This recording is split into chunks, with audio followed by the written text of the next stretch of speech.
in complex systems with complex networks in terms of security, safety, and privacy.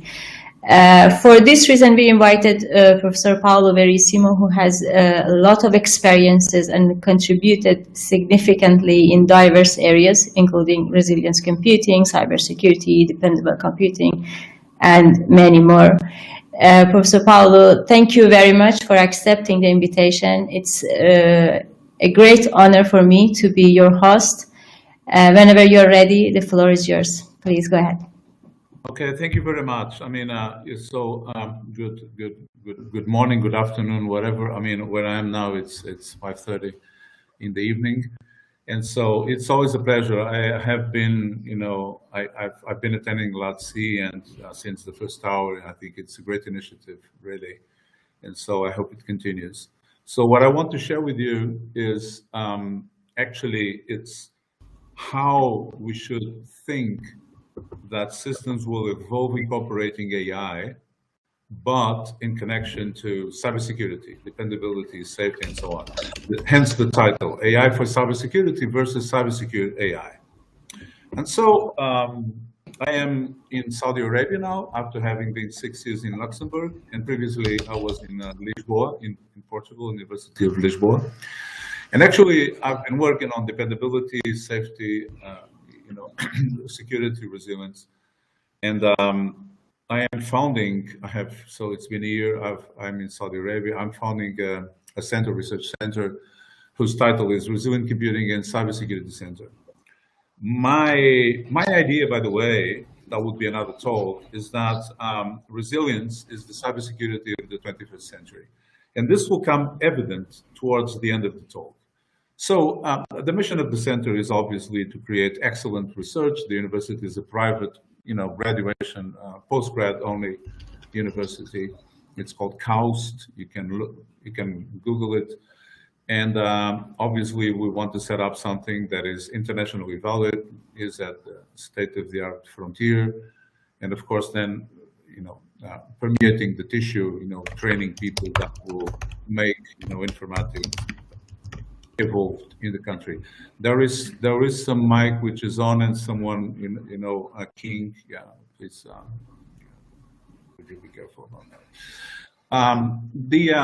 The priority scientific focal points are things like, you know, cyber physical systems and Internet of Things, resilience of those systems, that is very much important, but also the more classic, you know, internet, cloud, and web complex infrastructures.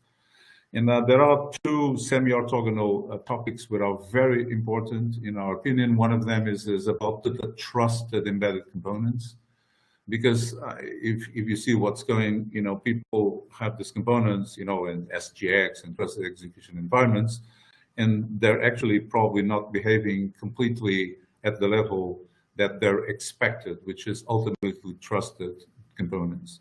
And then, of course, the systems serve data. And so we are also working in data privacy and integrity for critical sectors such as fintech, biomedical, social, and so on and so forth.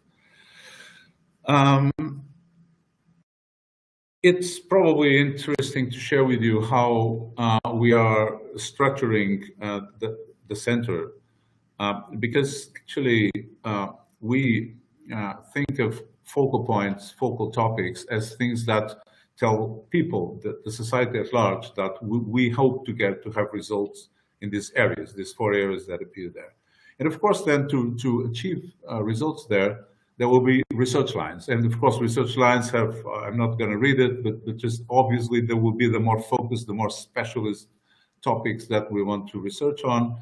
And I'll be, you know, just you know, talking a little bit about some of them when I will, you know, talk about how, in my opinion, we should merge, if you want, you know, AI and cybersecurity and dependability.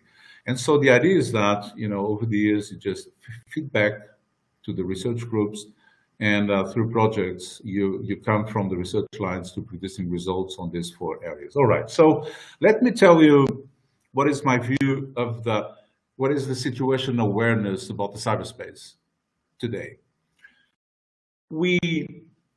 even if you think that not everything is interconnected, everything is interconnected, really. You know, even think about this. Maybe some of you heard about the Stuxnet attack on the Iranian centrifuges. And maybe you don't know, but one of the pillars of the security by the stakeholders of those systems controlling the centrifuges, which are, you know, control systems like gas turbines that are using electricity production, it's that they were not connected to the network. So you see, so one of the pillars of their security is that these things are not connected to the network. And yet, this worm that was put, you know, in circulation got to the centrifuges. So please mind this: everything is interconnected, and so all these infrastructures, you know, will be sharing. It's an advantage, of course, but they will be sharing paths of attack. And actually, on the left side, you can see that today with the smartphone, you can cause destruction in an OT, operational technology compound, you know, physical destruction. Some of us know how to do that. And so if you have this world, the world became very complex. And so anything that gets complex is difficult to master. We know that. And so if you think of the cyberspace today, it's a distributed infrastructure that is highly interconnected, and I've just, you know, gave you the picture. And it's since we are all in the cyberspace, you know, we're all online, there's the pressure to be online, everything, e-government, e-business, social networks, it's highly exposed to threats. And then we might think that then the systems are getting better and better to really, you know, be up to those threats. They're not. We have thousands of new vulnerabilities every year. So the software vulnerabilities are increasing. And also because of the value of those infrastructures for society, we're depending a lot on them. They're, of course, they're attackable, you know, they're a valuable prey. And so the threat plane has been degraded. There are actors that really are powerful, and they want, you know, to make money, to bring systems down, and so on and so forth. So you see, with this amplified threat surface, people get a little bit nervous. And so if we think what is the classic research and practice in cybersecurity, it's important and it's needed. I'm not saying it's not, but you see, it's largely component-based, and if you realize you test components, you click boxes, it's based on attack prevention, access control, firewalls. You try to remove the vulnerabilities, but it's a hopeless, you know, it's hopeless even in moderately complex software bases, leave alone this huge software bases, you know, millions of lines of code that we have. And of course, you know, the mitigation of systems continues to be largely human steered. I mean, the SOCs, the security operations centers, they have people looking at alarms and trying to trigger some mitigation. And all that, given the scenario, is not being enough. So it has been necessary, but it's not been enough. And then, of course, people, the industry, the researchers, they look for solutions. We need solutions. And obviously, there's AI, and that's one of the main subjects of this talk. And so AI, machine learning, deep neural networks, so the more dynamic facet of AI. And you know, these techniques are today on the hype cycle. This is the hype cycle of Gartner. Maybe some of you know what it is. They just study subjects that go through an evolution. And AI is in the peak of inflated expectations. And this is why I'm bringing this. AI is necessary. All these techniques relative to AI are going to be preponderant in the world. There's no doubt about that. But maybe our mission, and some of us at least that work in critical systems, is to use them in the right way.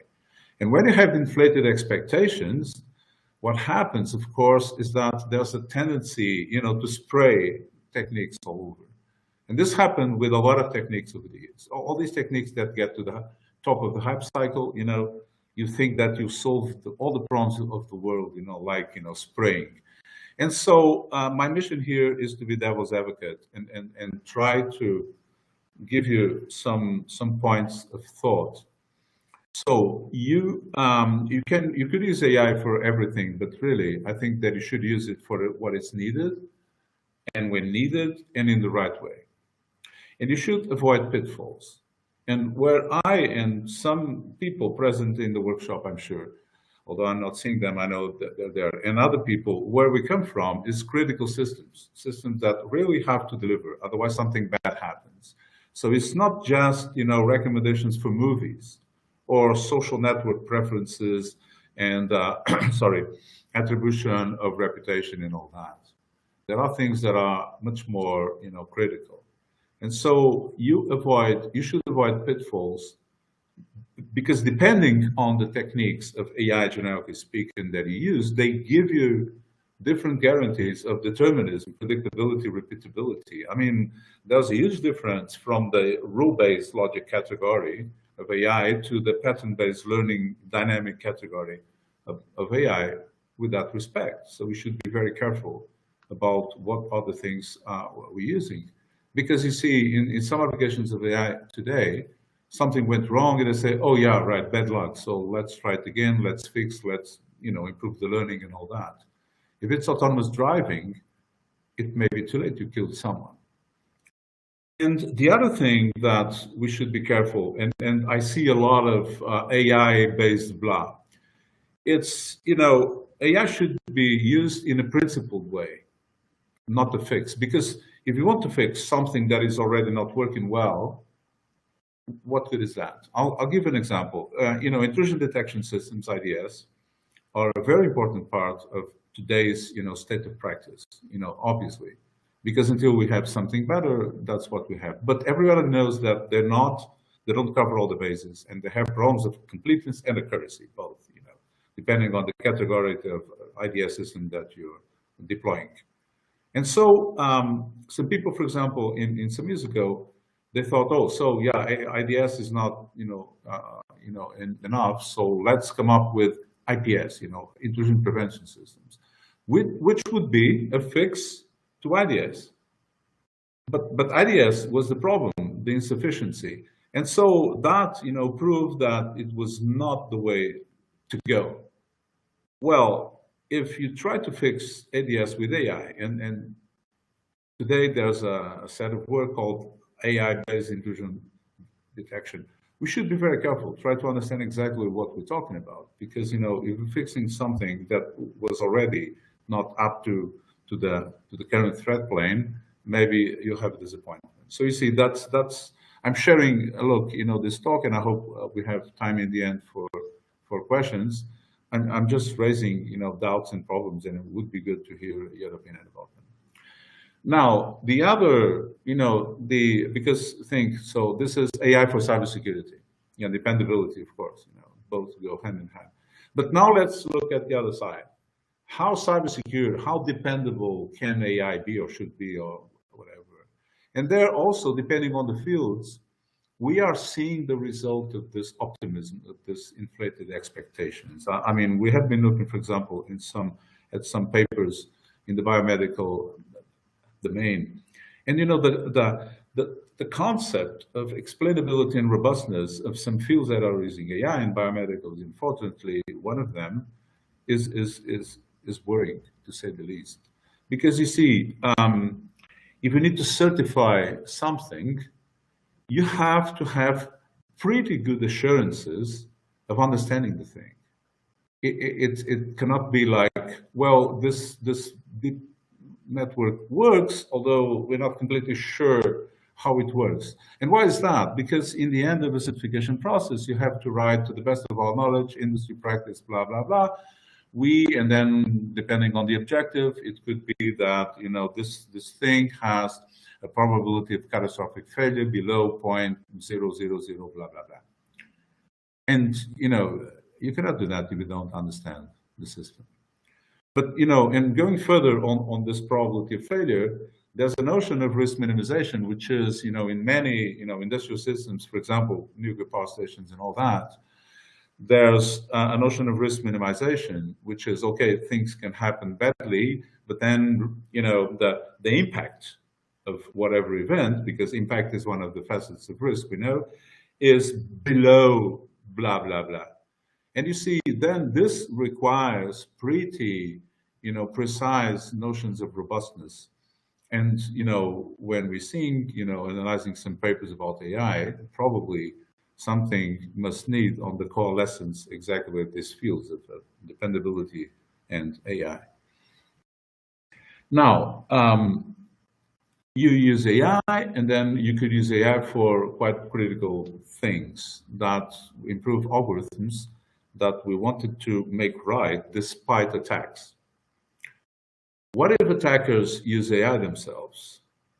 Nothing, you know, today the attackers will try to attack the system based on what? Based on analyzing and detecting vulnerabilities. But the first step of the attackers is understanding how the system works. And then when they understand how the system works, they'll try to find fragilities, weaknesses that they can explore. And that only takes reachability to those weaknesses, and then they will bring the system down or modify it or whatever, et cetera, et cetera. So think about this. A lot of what we're hearing now is that, well, we use AI to make systems more cybersecure. So we use AI and we make them cybersecure, or use an AI system that is, you know, cybersecure. But if the attackers use the same techniques that you're using, you will go back to the situation that is prevailing for intrusion detection, which is you're always after the attacker. You're always one step behind the attacker because he's using the same techniques as you, and then he will discover your weaknesses, and your job becomes to try to understand if something is wrong. So it's and then since the use of sophisticated attack techniques makes them more effective and faster than your classic techniques, which are probably slow and non-complete, become completely obsolete.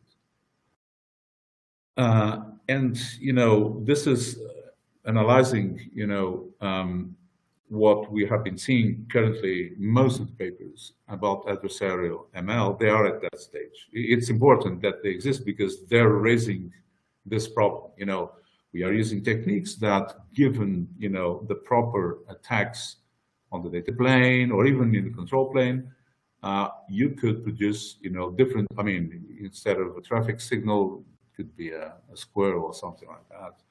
And so this kind of problem is not solved yet. Okay. Now, when you craft AI mechanisms that in principle are trying to improve the security or the dependability, safety, for example, of your system, how sure are you that they are, you know, secure or safe enough? And this gets us back to a classic question asked by Juvenal, you know, from the Roman Empire, but the classic question asked of all dependable systems building, which is who guards the guardian? And so that's also a problem where we need to see solutions for. Okay, so you see, maybe some of you might think that I'm being overly negative about this, but remember that I was talking about critical systems. And actually, if we see, and I have just 3 examples, there are many more of them, of AI-driven systems, and this is Tesla's first deadly crash, the person that was watching Harry Potter driving a Tesla, but much more serious because, you know, I mean, I could give you detail about what happened with self-driving Uber. It was a Volvo car, but Volvo are not to be pointed guilty of that. But the fact is that the car was not able, the car's AI algorithm, video recognition, was not able to tell that this was a woman in a bicycle. But much more serious than that is the latest control version of Tesla. And this is on the right bottom. This is a recent fact where Tesla tried to turn into traffic. Yeah, so you see the Thank God the driver was attentive. This is the second time, if you watch the figure, the Tesla would drive against that car that is coming opposite. So you see, it's really serious. And even if you think that, okay, maybe for movies or for social networks, etc., no, because there, as you know, all this fake news phenomenon has shown that these things, some of them were made on purpose, but it's shown that if those algorithms are systematically failing, it will have a dramatically bad effect on society. So, okay, and approaching the end of my talk, now it's time to talk why I believe resilient computing can help in the combination with AI techniques. Think about what happens with current, classic cyber security used in systems. Think about that. I'm sure that you agree that we don't trust websites, home banking, storage systems, private or public cloud, internet communication. We don't trust them. We're forced to use them. We use them every day, but we don't trust them because they tend to fail during their missions. Every day there is something wrong coming up from this, classic part of the internet, cloud, and web complex. And why is that? Because so risk is about a balance between the weaknesses that you have and the threats that they suffer, and then how robust is your system to prevent something that then will have an impact that is proportionate to its importance. That's risk. And risk has been unbalanced. That's why I'm saying that the cybersecurity techniques currently are not sufficient. And why is that? Because, intrusion prevention, so prevention, is unattainable, even in moderate complexity systems, but leave alone in this huge, interconnected world that I showed you, which is current cyberspace. So you see, this perfect failure-free system is unattainable.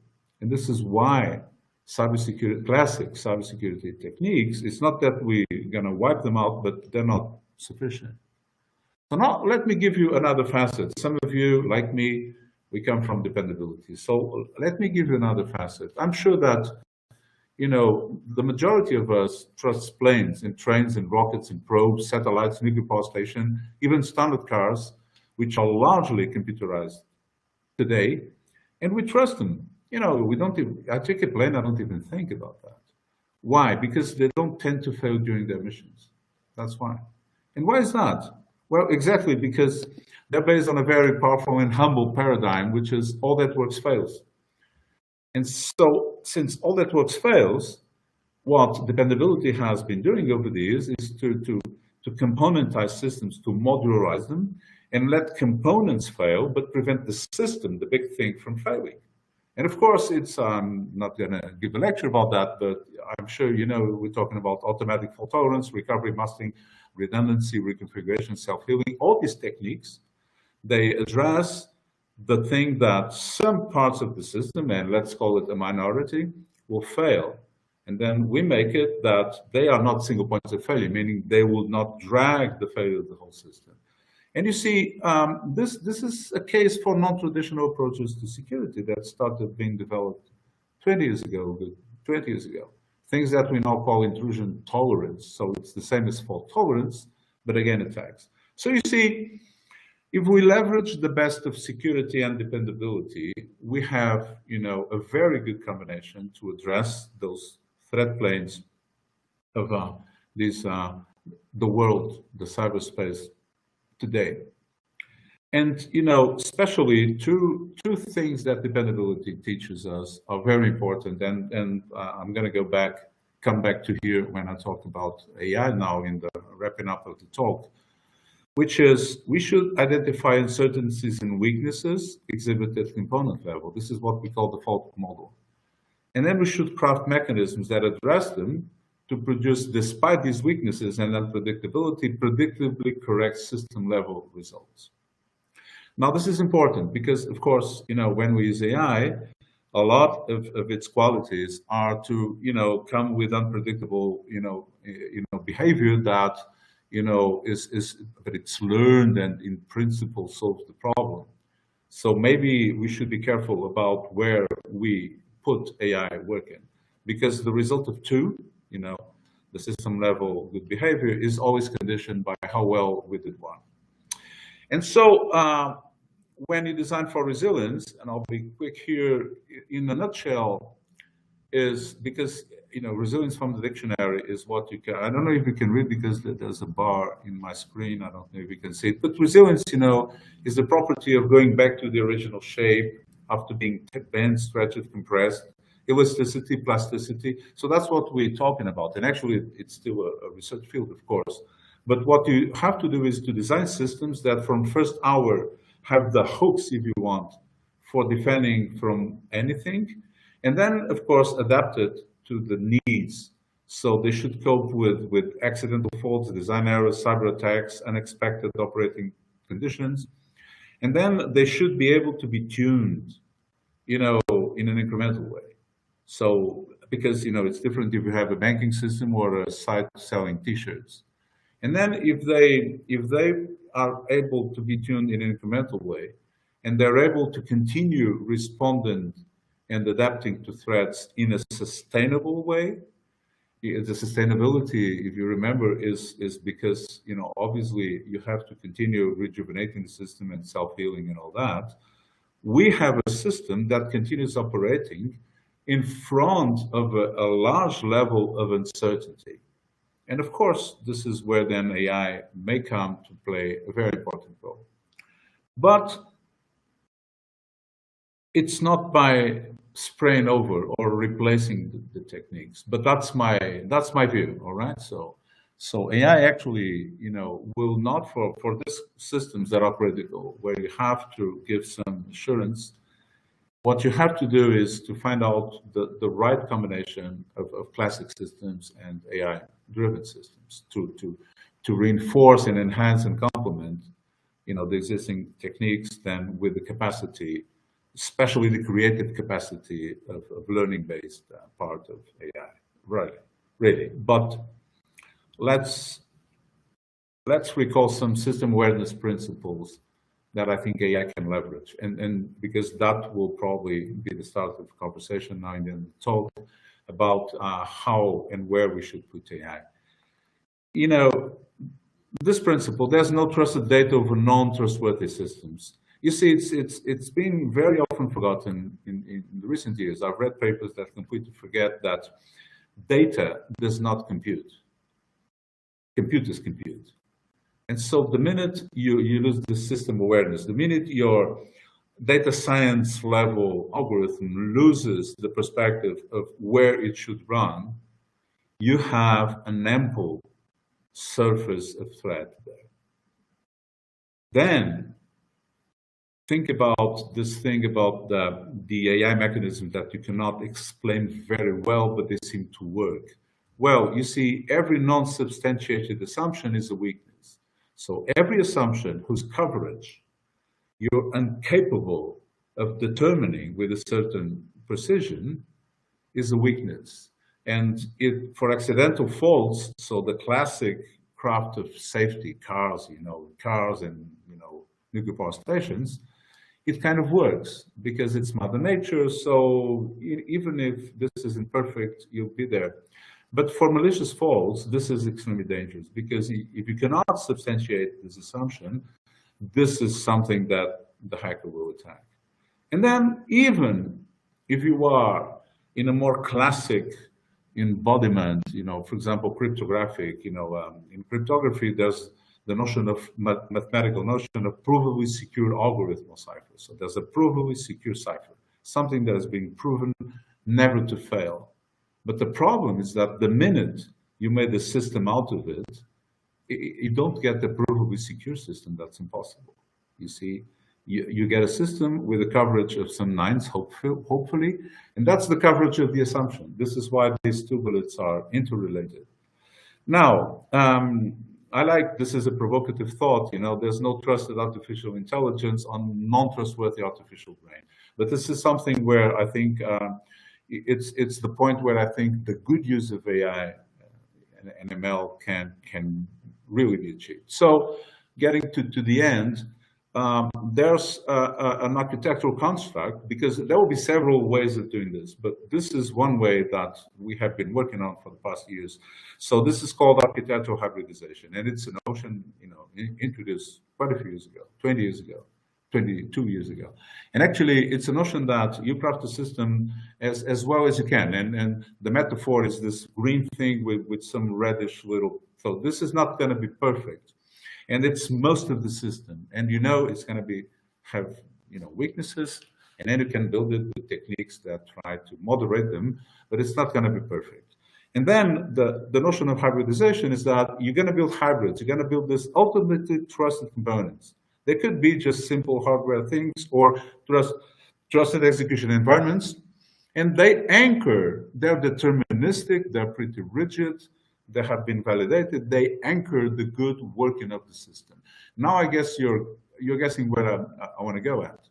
If you are to introduce, these mechanisms based on AI, they will be in this less predictable part of the system, but you should never lose sight of a predictable part, a root of trust that, for example, let me tell you, we have done designs like this. Even now, I was still in Lisbon, so this was 8 years ago. We have done designs where this left side, part would be very imaginative, very dynamic, use AI, etc. But there would be what we call the safety kernel, which is the ultimate thing that is capable of, for example, doing a fail-safe operation in a car that has lost it. Unfortunately, this is not yet done in any of the deployed autonomous vehicles that exist. So this concept gained traction. There's actually a lot of researchers that have been working using these concepts, even in South America, and this is a concept that I think could be leveraged to help us determine where best to include AI. And so I think I'll jump this. And so, we get to the end, and I want to leave. I think we have 10 minutes for questions, and I think that probably in a workshop setting, this would be a good time to stop. And of course, we are recruiting. So those of you younger, or not so younger, it doesn't matter. We in our site, who's this is the URL. We have the pointers for applications. Thank you very much. Thank you very much. Very, very interesting talk, like always. I have my own question, but I want to ask public to ask their question if there is any. Okay, I have one question. In such complex systems, with those complex networks in which everything is interconnected, now putting AI on top of that, so everything becomes very complicated. So my question, in those kind of systems, is very important to verify somehow the trustworthiness of AI-based systems. My question is, are we going to be ever able to verify the trustworthiness of AI or not? And if not, the future is going to be very dark in my imagination. I can imagine that we are going toward a new type of world war, which is controlled and done by AI. So what's your opinion on that? Yeah, that's an excellent question. Actually, because, I try to alert exactly for the problems that can be caused if we don't worry about exactly how good are the systems that we are bringing in, based on AI. So I think that what will happen. So let's go back, and those of you involved in verification and validation, that it's infeasible to have extremely high assurance from verification from very complex systems. We know that. And to tell you that some of the work that colleagues did with these hybrid systems was exactly enabling to do one very important thing, which is you verify. Actually, for example, in my group in Luxembourg, we did, theorem proving based verification of these smaller components. So you see, if you use hybridization, you can say that for this ultimately trusted components, you would do very strong verification processes because they will be affordable and they will be feasible from the technical viewpoint. And then the rest of the secret lies in using the right algorithms, I would say fault and intrusion tolerant algorithms that then, withstand something that is easier to verify, which I call it's one of the things that is important, which is the validation of your assumptions. Because then what happens is that you make assumptions about this other part of the system that I showed that had this yellowish thing. And there Yes. you don't have to prove that is correct. You have to validate your perspective that the fault model is so and so many faults can happen, and the probability of faults is so and so. So you see, what I'm trying to say is that that's going to be a difficult thing, and it cannot be solvable if we modularize the system, if we divide and conquer. Now, if you tell me, is everybody, understanding how problematic is this? I think not. I think not, because look at that. The things that are happening with Tesla, for example, just to cite Tesla because it's very visual. So, show that, the importance given to system verification by that, ecosystem is not what it should be, right? So Right. maybe some people have to be killed, before that will happen. Thank you. Thank you. Professor Henrik, I'm seeing you here. Any question? Are you hearing? Okay.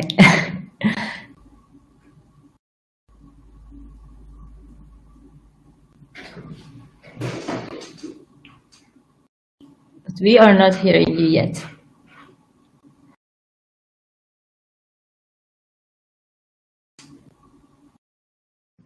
We can't hear Henrik. He has frozen. Yeah. No, he's trying to not frozen. configure. No. Just very quiet, concentrate. Now you muted yourself. Now can you hear me? Now you unmuted yourself. Hello? No, Yes. that's great, because of security reasons, my my Mac was not allowing me to. Okay, good. Paulo, it's nice to see you in great shape. I have a question, more a request for a comment to you, because you mentioned again in the final part of your presentation the relatively old idea of having some trusted elements in the system. And that is very important, is an old notion, but my question or request for comment is, I'm not sure if that is going to work in critical applications having AI. Gina, sorry. Because, why? Because in general, when you use AI in critical applications, especially in the context of cyber-physical systems, where safety is an issue, it's not easy to replace or guarantee safety and security with this idea of a trusted element. And you have to take into account the different geometries or architectures. Very often the AI element is not, let's say, is a little bit in a kind of a back stage and not close to the action, is not, for example, in the edge. And that makes things a little bit more complex. So I'm not sure that, for example, in a car, in a perception system of a car, it's not easy to design a small, because the idea of a trusted element is always connected to small size, simplicity, or some other feature that make it easy to make strong assumptions on that. And that is not true for AI, or at least for a large part of AI applications in critical systems. So I would like to ask you to comment on this, because I see a problem of moving this relatively well-established idea to the new scenarios where we have AI. Yeah. No, that's a very good question. So the first thing is that, whereas the idea is old, 20 years old, right? It continues evolving. And actually, currently, props of some colleagues, and also the thought. I'm in Luxembourg now, and actually here, in the past 6 years, we made some progress about miniaturization, meaning crafting these trusted components at chip level and all that, which I think is the way to go. And actually, you see you're aware, you saw my presentations, and most of the works from those colleagues I listed would be about components that would have a library of functions, and so they should be very, very simple, and then they would do something in terms of algorithms.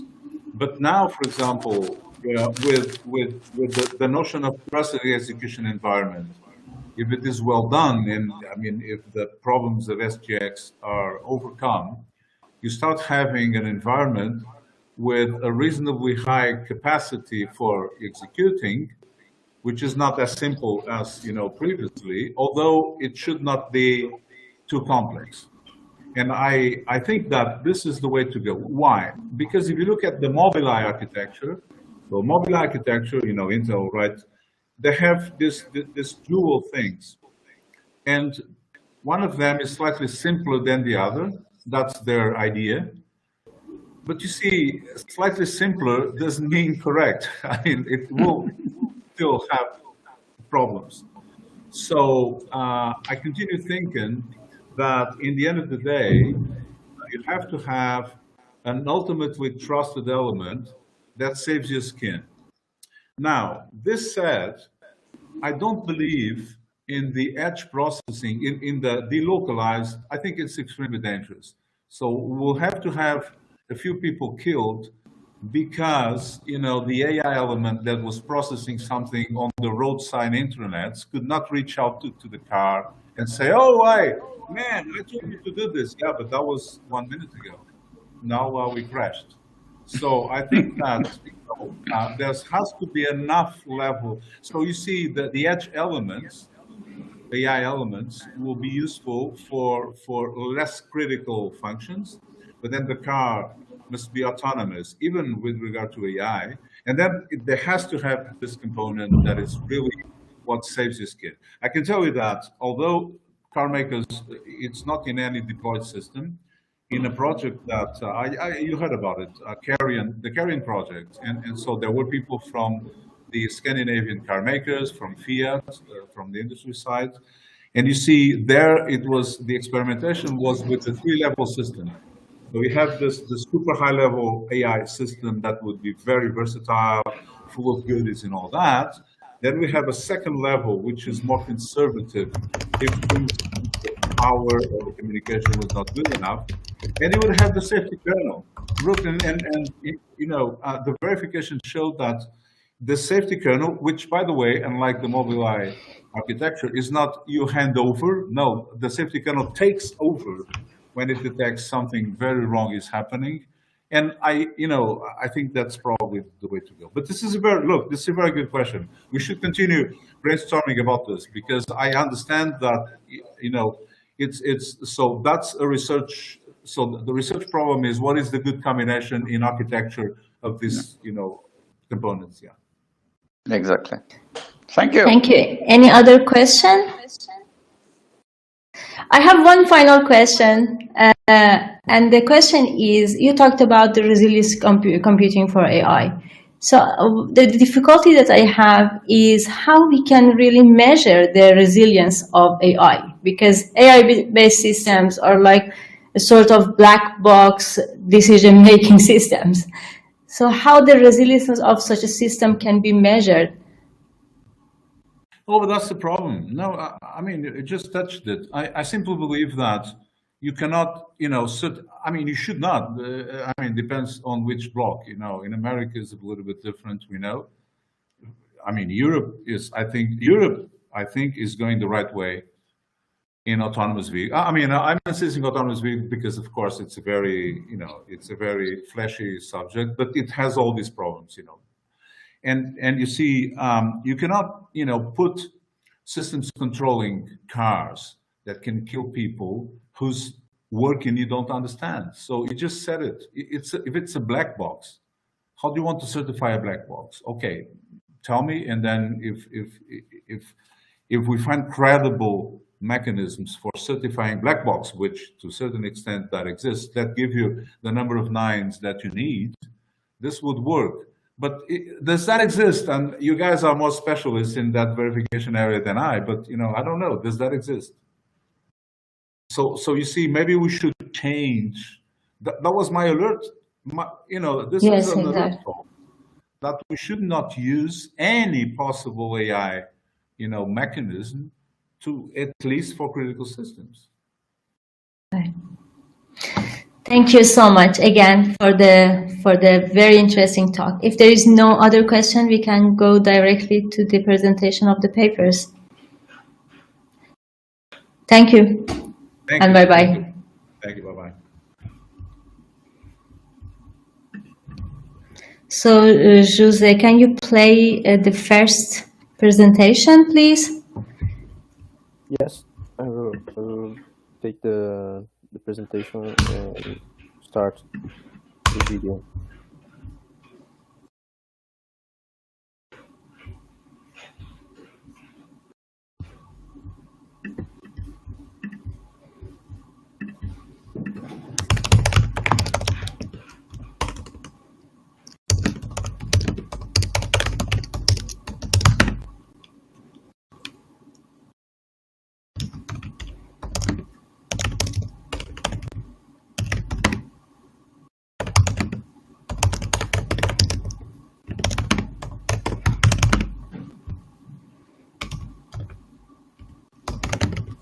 Hello, my name is Vasco Rosa. I'm here to present the paper techniques for evaluating the robustness of deep learning systems. The preliminary paper was authored by me and Professor César Teixeira and Nuno Laranjeira of the University of Coimbra.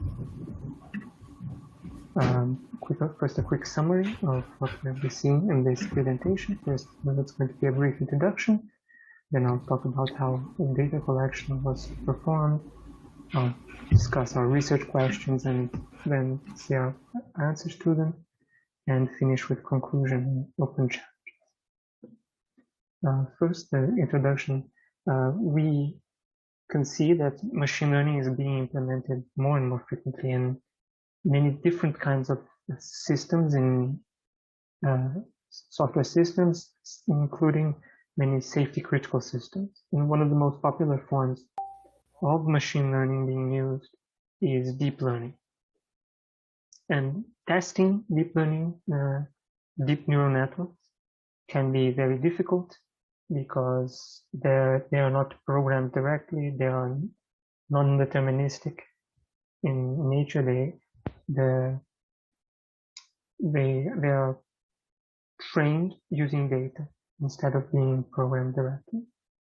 So if these systems are to be trusted, we must be able to test them very well and be able to know what possible defects there could be. Our objective in our research for this paper was to gain some insight into the state of the art of the method being used to assess deep learning models and their robustness. The research is a preliminary survey of the methods used to evaluate deep neural networks.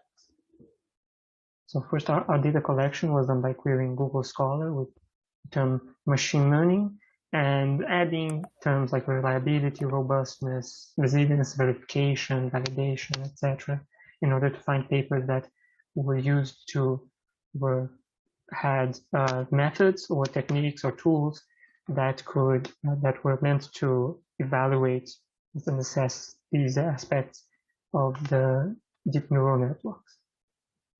We were able to find 19 because most of these methods are very concerned, a lot of the papers that are concerned with this kind of problem are also concerned with ways of solving them, and that's was not in our interest. We wanted to know only the assessment. So we have 19 papers, which is not a very large number, so our survey could not be a systematic review of the papers. So our research questions were, what are the application domains of the deep learning systems that are being evaluated by these methods?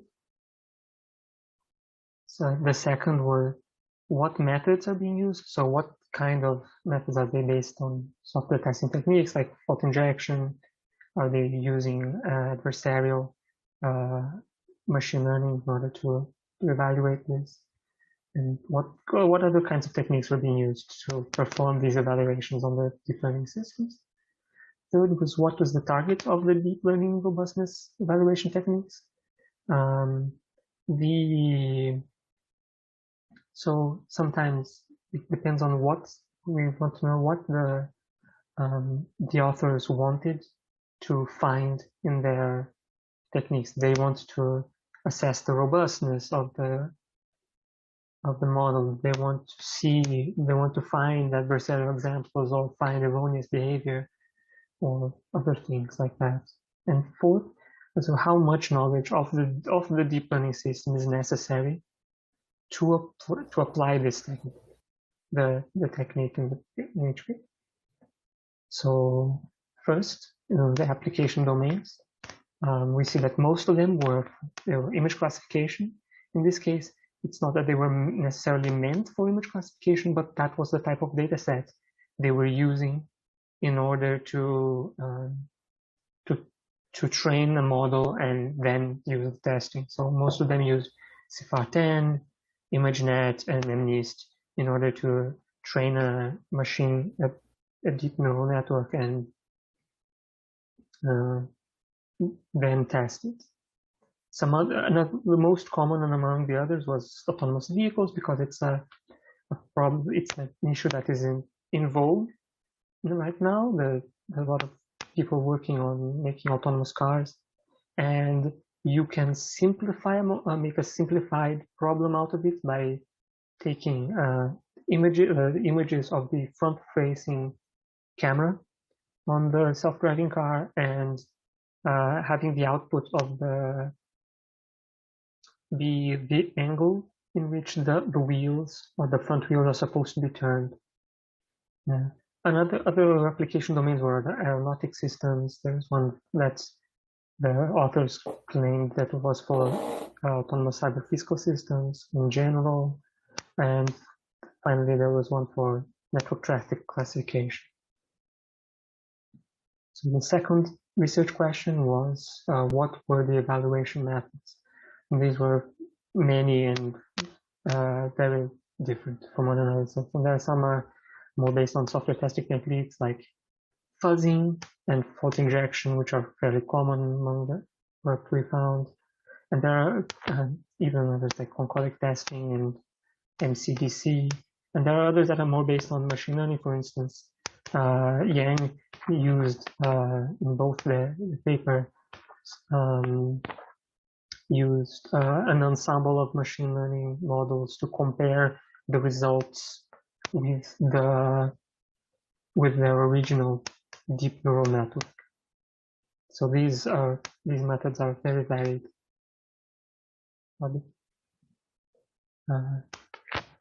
For research question 3, which was, what was the assessment target?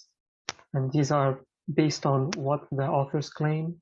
So a lot of them are trying to assess the robustness of the models. Some say resilience or reliability.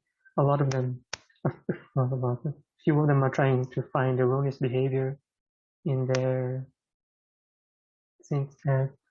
Some in the robustness, some like Yang even tries to quantify the robustness by creating a score of sorts.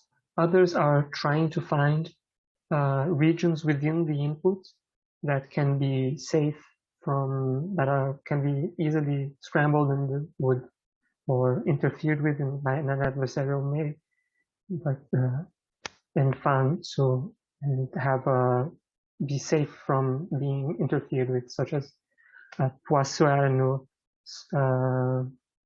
his work. And finally, the research question 4, which was, what is the required knowledge for the technique to work? We use the classification from adversarial machine learning, which would have white box, gray box, and black box. In this case, most of them were white box, in which knowledge of how the entire network works. So you need to know what the inputs and outputs are, but you also need to know the topography of the network and the weights of each connection between the neurons. And there are a few that were black box, which only need to know the inputs and outputs of the neural network, treating it like as a titular black box. In some cases, like Guillaume et al. And the papers by Yang, even though they don't need full access to the information in the network or of the network itself, they still need to have the original training data used to train the original model. We did not find any that were gray box, because in at least the definition we found, gray box was for methods that you had knowledge of the inputs and outputs and the topography of the structure, basically, of the deep neural network, but not the weights of the connections between the neurons. And because that is a very specific definition, not a lot of it was very difficult to find, and we couldn't see any of these techniques being considered gray box. Finally, our conclusion in challenges, like adding interpretability to these techniques or creating techniques that use interpretability, would be a great contribution, because they could further explain, they could help make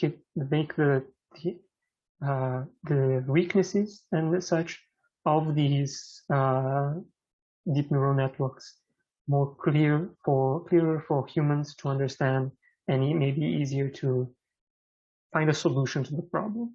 And the analyzed techniques are generally very simple in their structure. It would be interesting to see techniques being used in recurrent neural networks, for instance, that are more complex.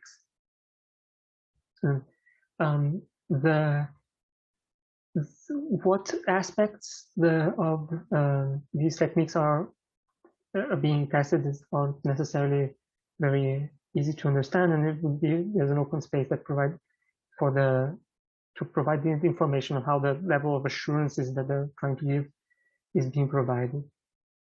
Neuron coverage is a metric that a lot of these techniques use to either guide their methods or is the end goal, and they make an analogy to code coverage, but there is not a lot of corroboration in the correlation between neuron coverage and robustness.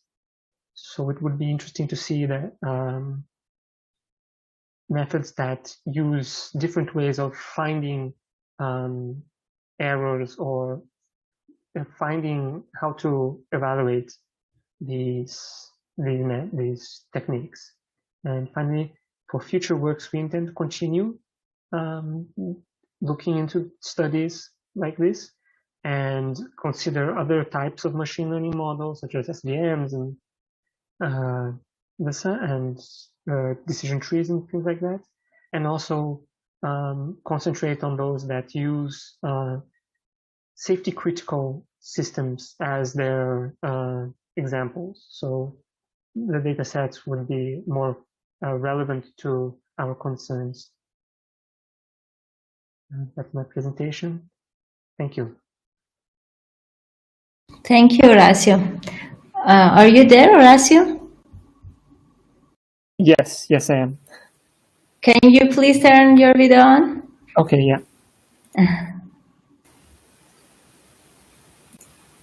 Okay, any question from public? I got one question, Horacio. Thank you for the presentation.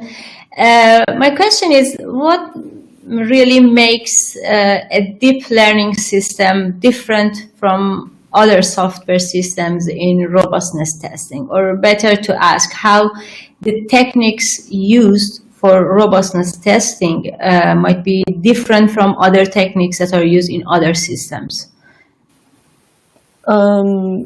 Well, it's they focus, as I said, a lot on because they have to consider the structure, so they're going to differ a lot in terms of they're going to look into they use a lot of neuron coverage, as I said, so to understand they try to find any kind of clue if they're trying to be particular about testing neural networks. They have to try to find something in the structure of the neural network that will help them discover. And the testing, the differences itself, I mean, in terms of it depends on the type of model. If the model is, if they gear their test towards, say, a more logic-based models, then they can use model checking. I think even Professor Henrique Madeira has made a system for testing technique, or is involved in a testing technique like that. But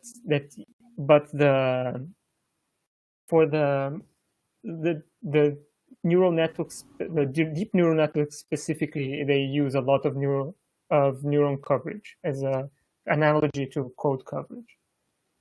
That's okay. The biggest difference I've seen. Okay, nice. So I think one suggestion can be to add that question also to your research questions, do this comparison between the techniques in other kinds of system and the techniques that are used in deep learning systems. Thank you so much. Any other question from public? No. Thank you, Horacio. Jose, can you play the second video, please? Yes. Thank you. So hello everyone, my name is José Dabuso Pereira, and I will present in this paper called On Building a Vulnerability Data Set with Static Information from the Source Code. And it was written with João Engler Antunes and Professor Marco Vieira.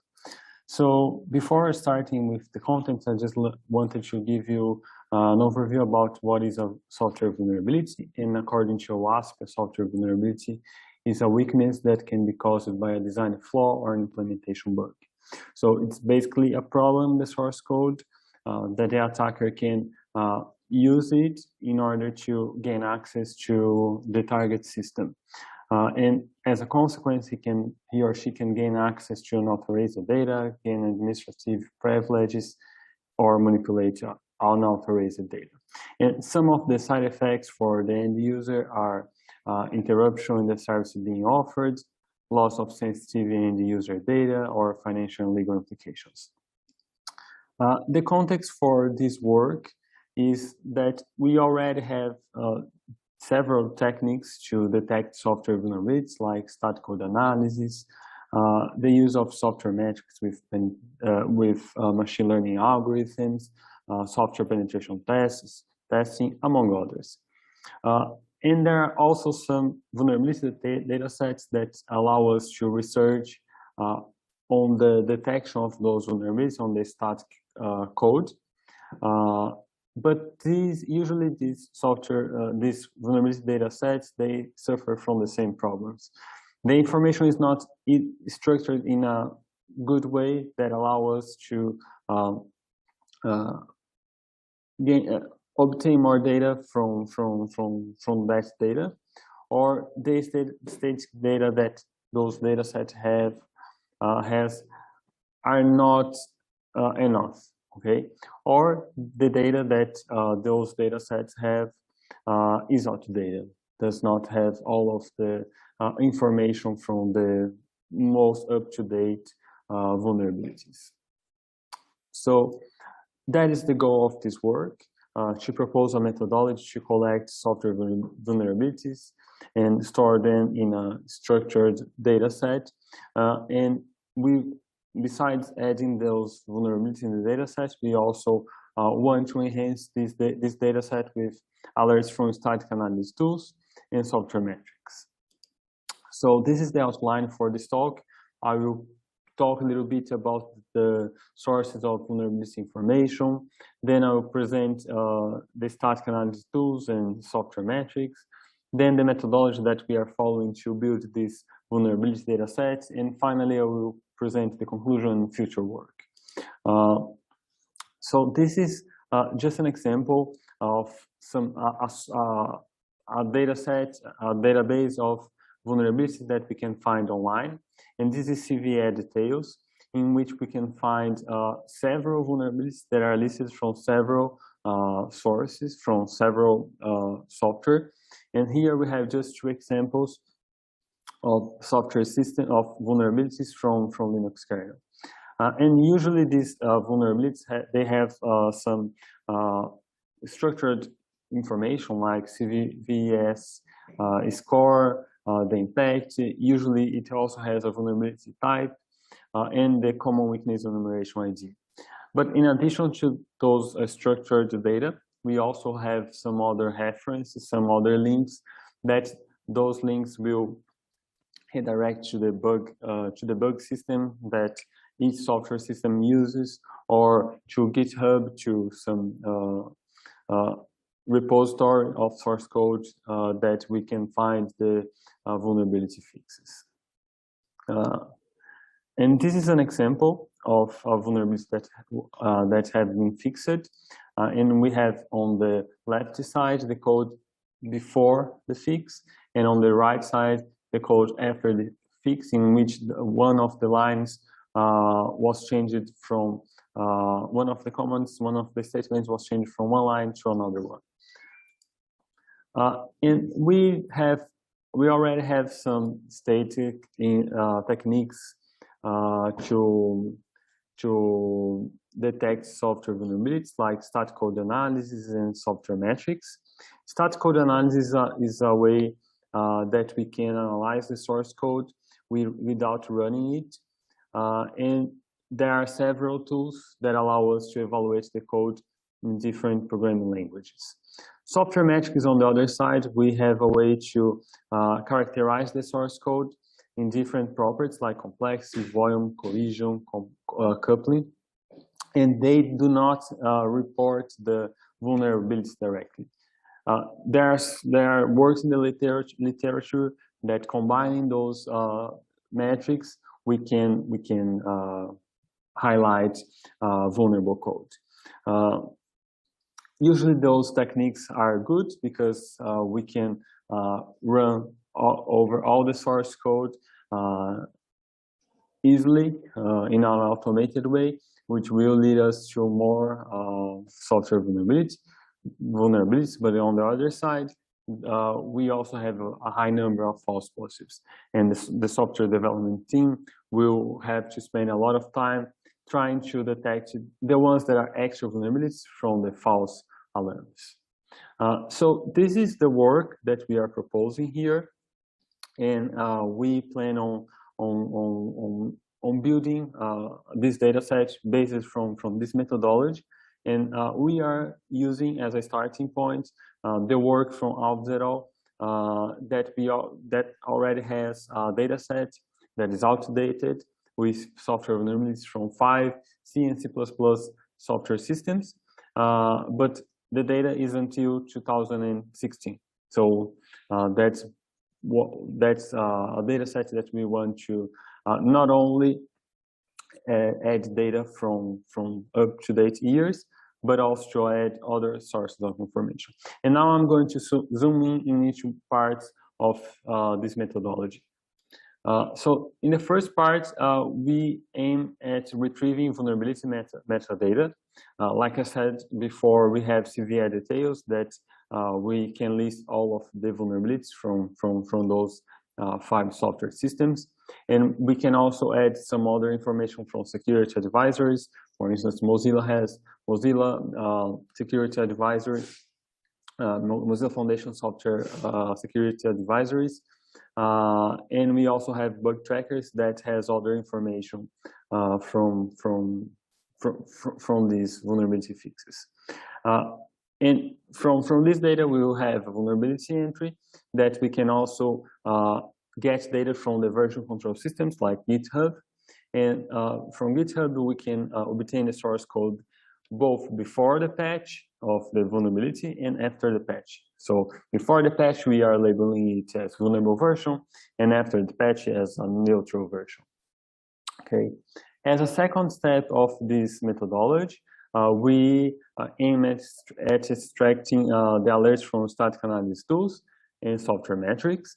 And for this part, we are aiming at using FlowFinder, SPP check as static analysis tools, and Sci2 understands to extract the software metrics.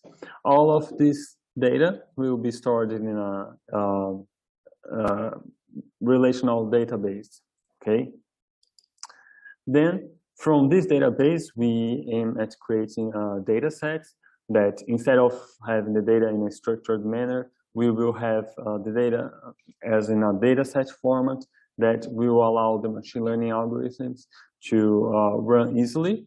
Okay, so we will have data sets with samples for files, for functions, and for classes that will contain the software metrics for each one of these types of source code, as well as the static analysis tool alerts, both vulnerable and non-vulnerable.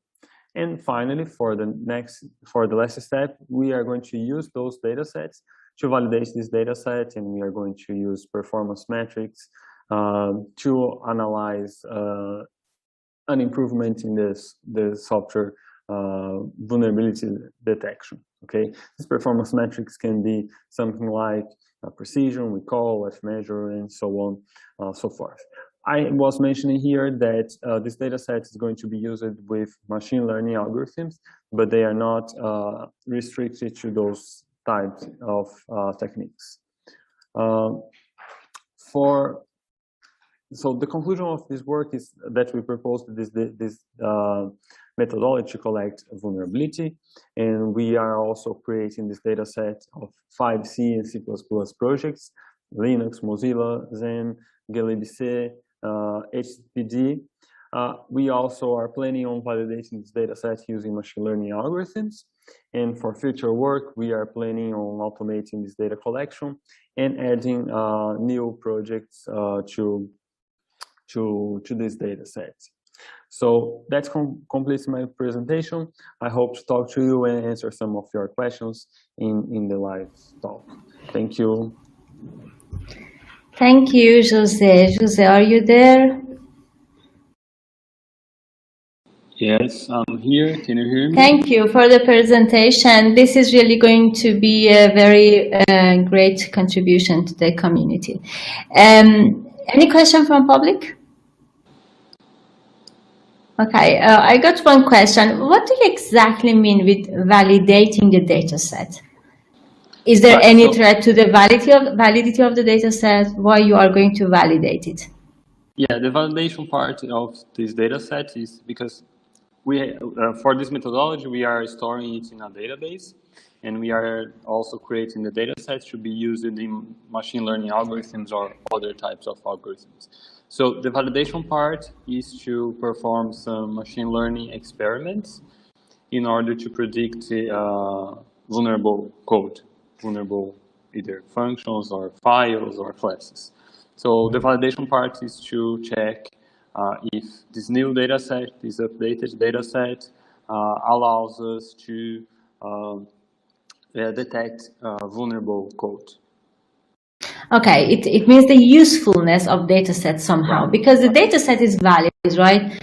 Even if the machine learning algorithms are not able to detect anything, it doesn't mean that the data set is not valid. Right. But maybe data set cannot be used for building models to predict the vulnerabilities. Okay, thank you. Any other question? Now, thank you, Jose. We go to the next presentation then. Jose Luis, please play the last video.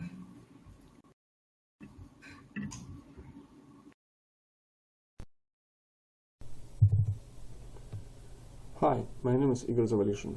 I will be presenting a paper titled Smart Home Care Towards Supporting Elderly in the Comfort and Safety of Their Smart Homes. This is a joint work with my supervisors Axel Leguet and Etienne Rivière from UC Le Mans and Ananda Ras from Ceres, Belgium. This work is supported by Innovirus Brussels.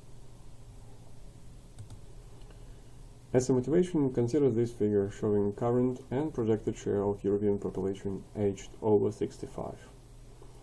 As you can see, by 2050, 30% of EU population will be aged over 65.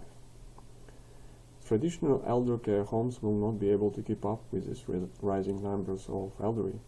It will not be sustainable anymore due to the lack of capacity and personnel. We also see a gradual shift towards an assisted living scenario, because more and more people prefer to stay in the comfort of their own home rather than going to care homes. And this phenomenon is called aging in place. And aging in place has a lot of challenges. First of all, we need to ensure the safety and well-being of the elderly.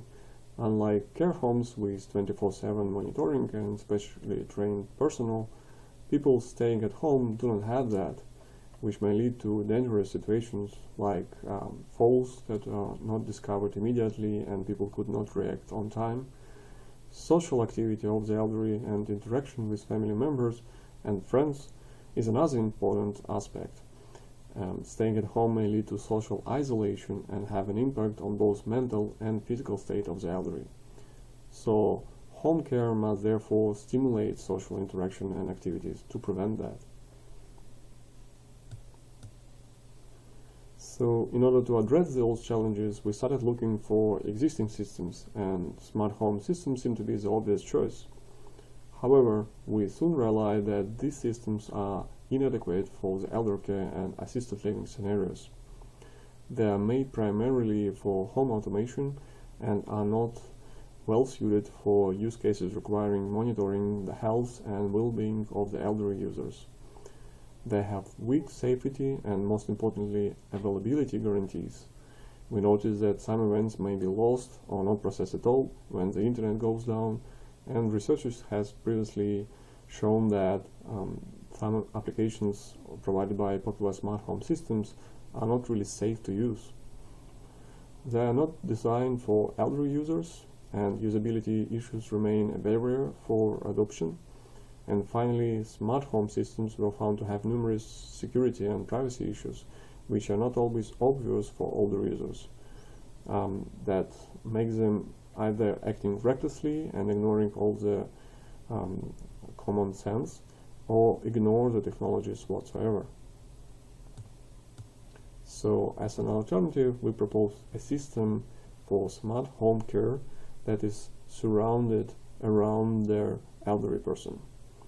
Various sensors and smart home appliances not only automate routine tasks for the elderly, like turning on the lights automatically when the person moves around the house, but also collect vital information about the person's health and well-being and make this information available to various social circles surrounding the person. And these social circles define the people who care about the person. So it's family members, neighbors, friends, caregivers like nurse or doctor, catering service, and also emergency services. The system must be able to monitor the environment and generate alerts and notifications for well-defined contacts. At the same time, the elderly should be able to control who has access to what information and for what reason, and also enforce some privacy and security rules on top of that. Finally, the people in different social circles should also be able to communicate with each other by passing messages from one circle to another, and that should be done in a simple and effective way. So, for instance, a nurse could be able to communicate with a doctor or a family member. The goals of such a system are as follows. It has to integrate well with existing and future smart home and medical devices, as well as various care and emergency services. It has to generate alerts and notifications for certain events, like critical and non-critical ones. It has to process and share sensor data in a private and secure way. And the system overall should also have support for mixed criticality events, which favors some events over the others. So, as an example, consider a fall-detected event versus a smart light state change. Obviously, the former one should be more prioritized. And finally, the system must be specifically designed for elderly users and recognize all the usability problems they might have. We envision a following design of a home care system. It consists of three main components. The first one is a local hub that collects data from connected sensors and makes this data available to various applications running on it. The apps subscribe to sensor events via Hub's API and send alerts and notifications to a selected list of contacts. And these notifications could be SMS messages or audio calls, for instance. Then there are social circles that are groups of people that monitor the health and well-being of the elderly person and can react to certain events by coming to the place or calling a certain service like emergency. And then we have also the ability for all these social circles to receive alerts and send messages to each other through the hub interface. Here we have an example of two applications running on the hub. The first at the top adapts the menu selection for the person based on the sugar level in the blood. It interacts both with a catering service at the right and with a device measuring the sugar level in the blood on the left. The second application at the bottom alerts both a nurse and a doctor about the high heart rate and allows them to decide on a course of actions, whether to prescribe a medicine or call an ambulance, for instance.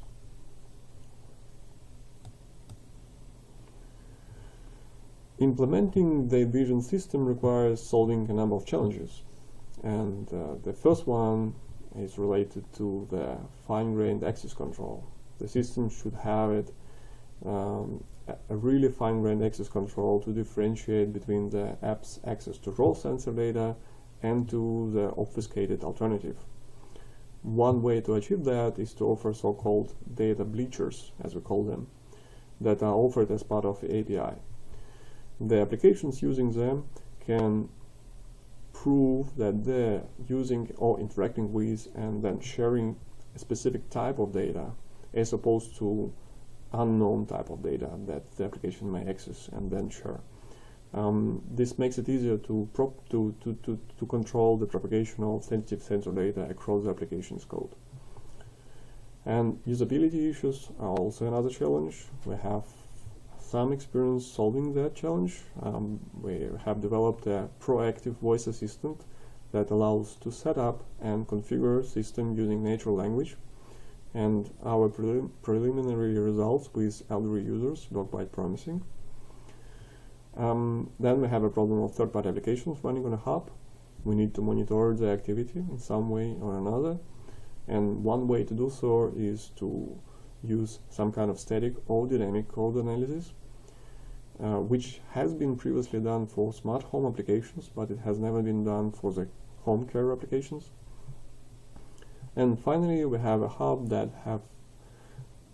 must have a reliable resource management engine, which will prioritize certain events over others. And this is essential for processing life-threatening events like fall detected in parallel with common smart home events. The resources should be always available for the critical events processing. So, as a takeaway points, I'd like to remind you that home care and assisted living are not a vision anymore, they are a reality. Existing smart home systems are ill-suited for this task of monitoring and supporting the elderly due to the numerous safety, reliability, and privacy issues they have. We need, therefore, to design new systems that allow for reliable and safe home care. And to help with this process, we outlined relevant design features and discussed potential research directions. Thank you.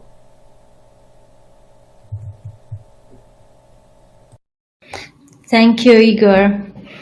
Are you there?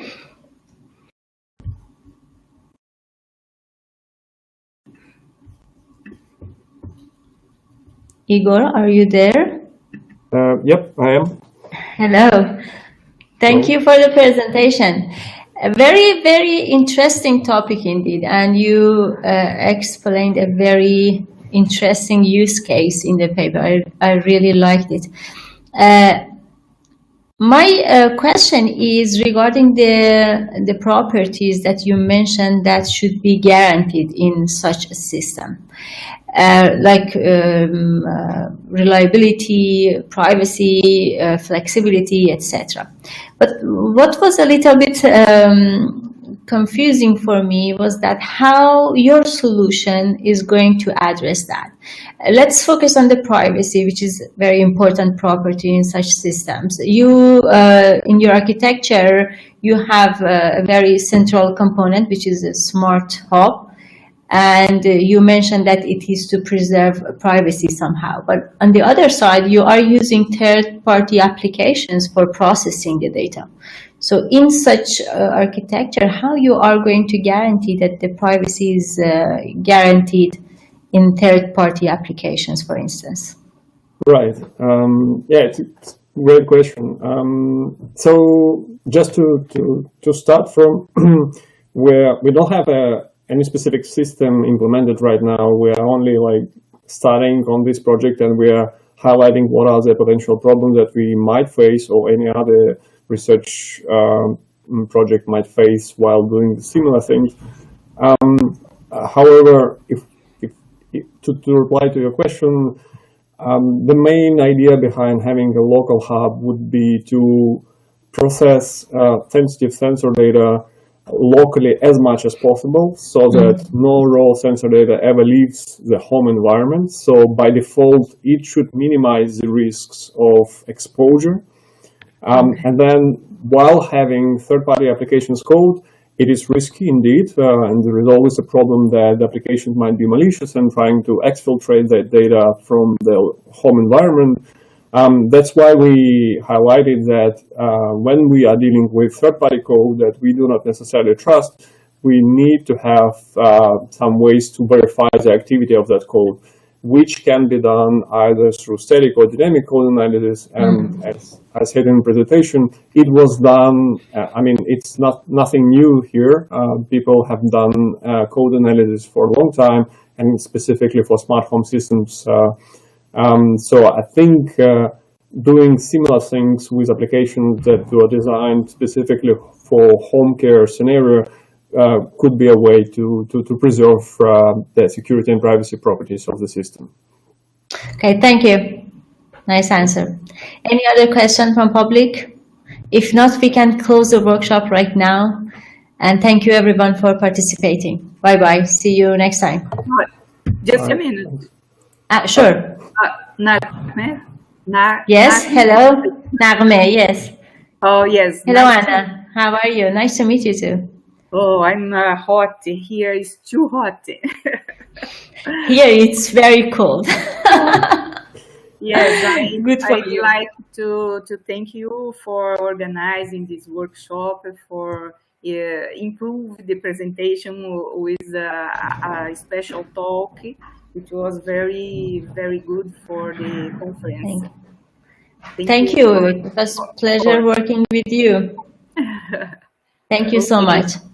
Bye-bye. Bye-bye. See you.